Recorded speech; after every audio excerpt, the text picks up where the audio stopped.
कोई भी गाना सबसे पहले सुनने के लिए खेसारी लाल हिट चैनल को सब्सक्राइब करें और बेल घंटी दबाना ना भूलें।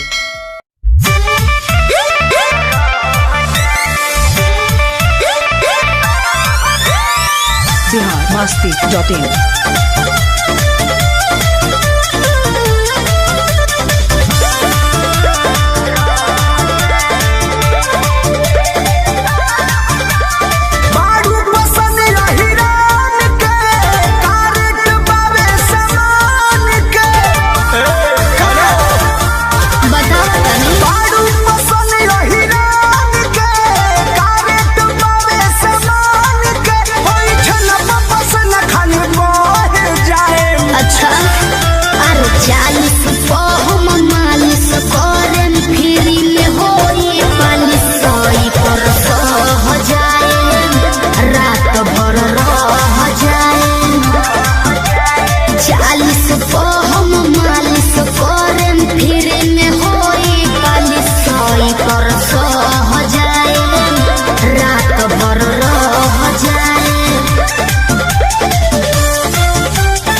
जमा लीजिए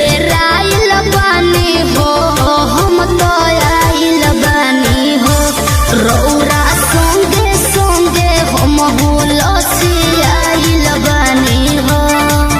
केहू बोली न सबका से कहे जाए तो जाई हला कभी अरे 40 को हम मालिश करन फ्री में होई पालिश सोई पर सो हो जाए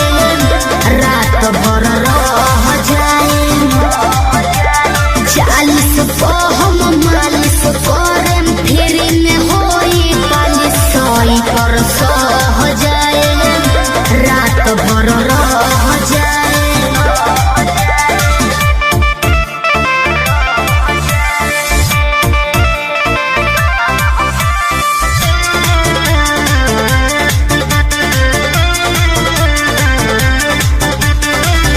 biharmasti.in